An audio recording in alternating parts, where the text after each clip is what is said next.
question pourquoi je veux absolument le plus possible ne pas aller sur un terrain de camping et me promener dans les rest areas, dans les parkings de Walmart, quand je pourrais juste me présenter sur un terrain de camping, payer 40$. C'est à peu près ça en moyenne pour du ordinaire cheapo. Là, là.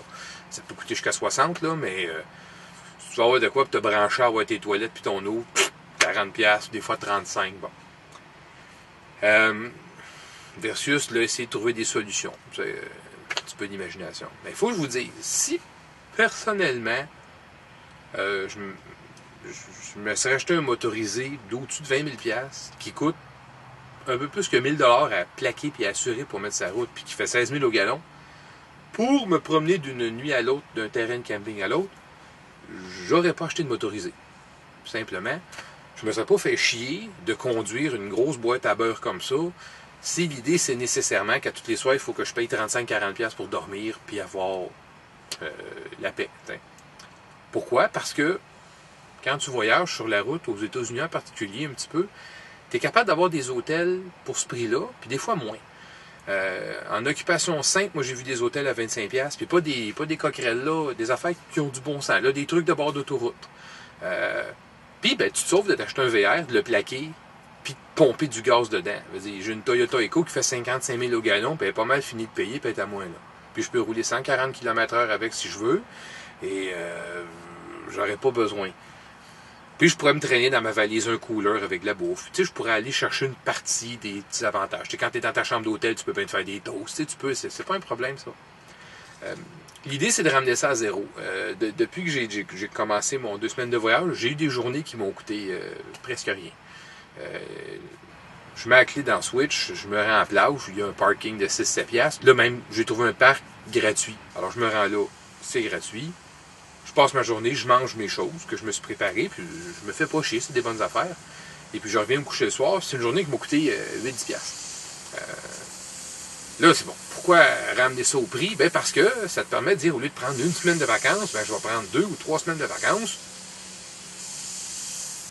L'idée de savoir que je peux être en vacances puis que ça me coûte pas cher, dans ma tête à moi, c'est peut-être psychologique, mais ça m'associe à l'idée de liberté. C'est l'idée de dire, un jour, je pourrais partir 1, 2, 3 mois, 6 mois, 1 an, fuck off. Et oui, il y a des journées où tu fais beaucoup de millage, tu prends du gaz. Il y a des journées où tu vas visiter des attraits touristiques, tu vas voir des spectacles, tu vas dans des restaurants, ça c'est normal. Mais tu peux aussi dire, le lendemain, j'ai une journée à 10$. Je mange la bouffe que j'ai achetée, je me repose, puis le lendemain, je peux repartir. C'est-à-dire que tu peux littéralement doubler la durée de ton voyage pour 5-10% de plus cher. Et ça te permet de le vivre plus, ton voyage. Parce que passer une semaine dans le sud, dans une formule tout inclus, tu arrives, tu reviens, là tu rentres chez vous, puis ben ça allait, je suis allé dans le sud. Tu sais, Chris, je me souviens, j'ai des photos. Je sais pas, t'as pas le temps d'assimiler ça un peu, de dire, hey, bon. Puis surtout, ben, faut que tu ailles là, puis t'as ton hôtel, puis si c'est un petit peu un pays du sud un peu pauvre, ben, t'as un mur de chaque bord. Là, parce que l'autre bord, c'est. Tu veux pas voir la grosse misère, puis tout ça. Donc, fort probablement, tu es partiellement responsable. Tout ça. Bon. Moi, j'aime l'idée du voyage où est-ce que je suis pas obligé de planifier. Je suis pas obligé d'avoir réservé des terrains de camping ou d'avoir réservé des chambres d'hôtel. Je sais pas où je vais être d'une journée à l'autre. Je sais pas les choses que je veux voir, ils vont durer combien de temps. Je sais juste que j'ai une date de retour. Mais je peux arriver quelque part, trouver ça plus intéressant que je pensais, puis rester plus longtemps, ou trouver quelque chose bien moins intéressant. Tu sais, là, j'ai fait le tour, puis pourquoi je coucherais ici? On est au milieu de l'après-midi, je vais continuer à rouler, ou bien on est le soir, je ne suis pas fatigué, je vais continuer à rouler, je vais me trouver une halte routière sur le bord de l'autoroute, que je ne suis pas obligé de passer par la Guérite pour m'enregistrer, moi juste dormir là, ça va me coûter 0, et le lendemain, je vais continuer ma route. Le plus petit pour le plus gros, alors d'avoir un petit véhicule qui peut être garé dans une case de stationnement pour pas que tu aies de contraintes, mais en même temps d'avoir la capacité de dormir à l'intérieur puis d'avoir le minimum.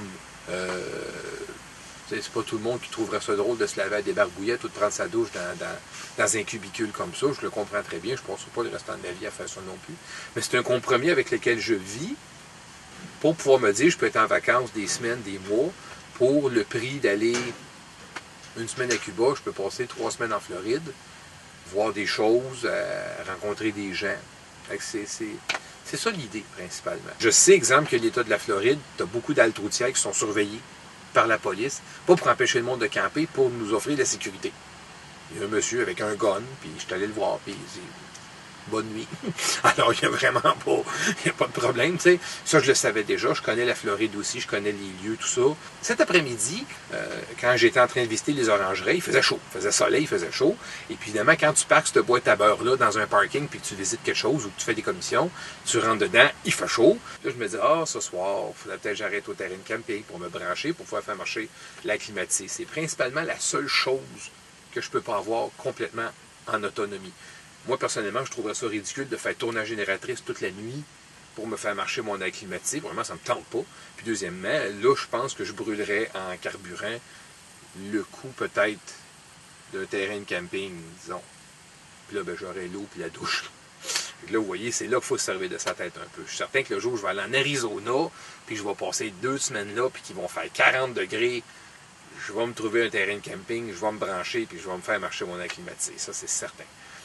Mais là, je me dis, attends un peu, là. J'avais chaud, il faisait chaud dans le motorisé, je commençais à penser me prendre un camping, mais là, je me suis dit, j'ai passé une semaine à Hollywood, puis le soir, c'est toujours frais. Et comme de fait, dès que le soleil s'est couché, là, il fait frais dehors, on est bien. Je suis allé me promener, je suis allé prendre une marche même, léger, là. Un petit chillos, une petite affaire. Ça veut dire là, que pour moi, dans 1 heure ou 2, là, quand je vais vraiment me coucher puis dormir, je vais me laisser des petites fenêtres ouvertes, une petite aération. Ça va être super bien. Fait que là, je viens de mettre 40$ dans mes poches. C'est plus tranquille ici que la plupart des terrains de camping. Il va passer un char aux 10 minutes. Il y en a un qui s'en va. Là. Mais quand il va être rendu 2 heures du matin, là, ça va tomber assez tranquille. Ça, c'est la section sérieuse. Maintenant, je vais vous montrer mon pénis.